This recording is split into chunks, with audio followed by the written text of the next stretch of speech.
Terdakwa kasus korupsi pengelolaan tata niaga komoditas timah Harvey Muiz menjalani sidang dengan agenda pledoi hari ini. Apa saja nota pembelaan yang akan dibacakan pihak Harvey? Untuk mengetahui lebih lanjut, kita sudah terhubung dengan jurnalis Metro TV Rona Marina langsung dari Pengadilan Negeri Jakarta Pusat. Rona, apakah sidang sudah selesai dan apa saja poin-poin pledoi atau nota pembelaan yang dibacakan Harvey?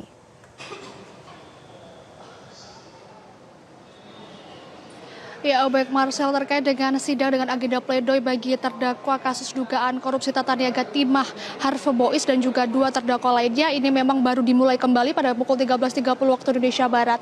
Di mana tadi sempat ada skors terlebih dahulu yang mana memang dari terdakwa pertama ini adalah dari Direktur Utama PT RBT dan kemudian dilanjutkan Direktur Pengembangan Usaha PT RBT, baru yang terakhir kali membacakan pledoinya adalah Harvey Muiz pada sekitar pukul 14.30 waktu Indonesia Barat tadi. Jadi hingga saat ini kami memantau langsung di depan dari ruangan sidang. Ini sidang pledoi bagi Harvey Muiz ini belum selesai dibacakan begitu ya.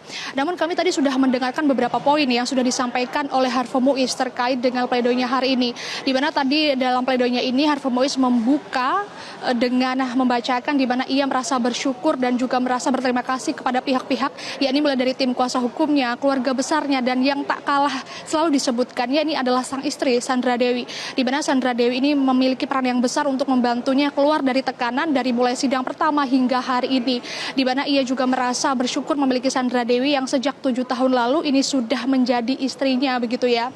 Dan dalam poin-poin terkait dengan dugaan korupsi kasus timah di PT Timah TBK ini, Harvey Muiz menyatakan bahwa dirinya ini merasa yang paling dimanfaatkan dalam pencitraan dan dirinya juga merasa yang paling dirugikan dalam hal ini, terutama karena dirinya ini sangat disorot karena sebagai perannya menjadi seorang suami dari Sandra Dewi ini sendiri.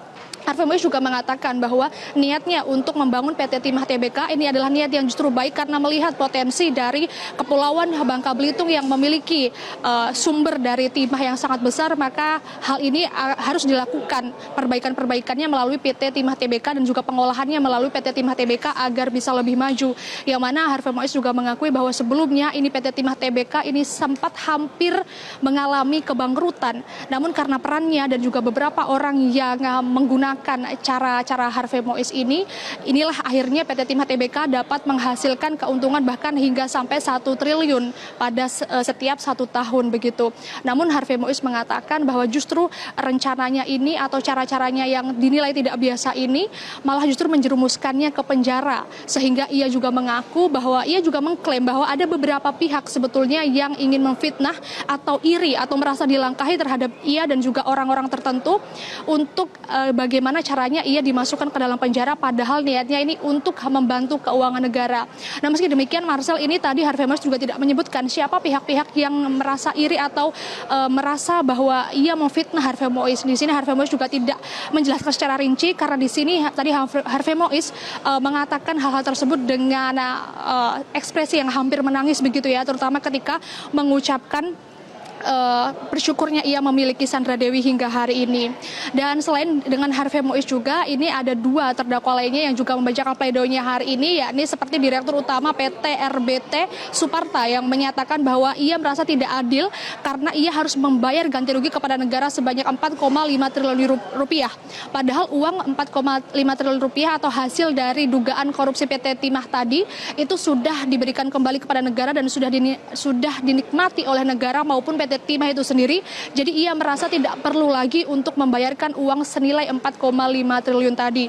Dan juga Suparta ini menyatakan bahwa meminta belas kasihan kepada hakim agar meringankan hukumannya karena merasa keluarganya ini juga dikucilkan oleh masyarakat setempat termasuk anaknya. Dan tidak jauh berbeda halnya ini juga dengan Direktur Pengembangan Usaha Reza Andriansyah yang mengaku bahwa dirinya ini justru tidak terlibat sama sekali terkait dengan dugaan korupsi tata niaga timah ini, karena dirinya ini hanya mengikuti instruksi dari atasan langsungnya, yakni Direktur Utama PT RBT Suparta yang juga ikut membacakan pledoinya pada hari ini.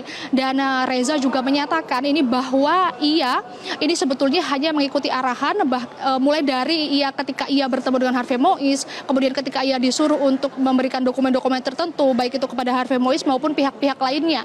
Di mana ia juga mengaku bahwa Reza ini merasa ia tidak menandatangani satupun dokumen dari hal tersebut, sehingga ia merasa bahwa dirinya ini tidak bersalah sama sekali. Dan sebagai informasi juga Marcel, bahwa hari ini merupakan sidang pledoi bagi Harvey Mois, maka esok hari ini akan ada jadwal terkait dengan pembacaan replik dari jawaban JPU kepada pledoi yang dibacakan oleh Harvey Mois hari ini, dan juga lusa ini akan ada duplik, yakni jawaban dari terdakwa atas replik yang dibacakan oleh JPU pada besok ini. Dan maka dari itu duplik ini akan selesai pada minggu ini, sehingga pada minggu depan sebelum hari Natal ini dapat dipastikan bahwa akan ada sidang putusan untuk Harvey Mois ini. Dia akan dihukum berapa lama, karena memang sebelumnya sudah dituntut 12 tahun penjara dan juga diminta untuk membayar denda 1 miliar rupiah, dan juga kemudian diminta juga untuk membayar uang pengganti sebanyak 210 miliar rupiah. Demikian Marcel, kembali ke Anda di studio. Baik, terima kasih Rona Warina melaporkan langsung dari Pengadilan Negeri Jakarta Pusat. Jelajahi cara baru mendapatkan informasi. Download Metro TV Extend sekarang.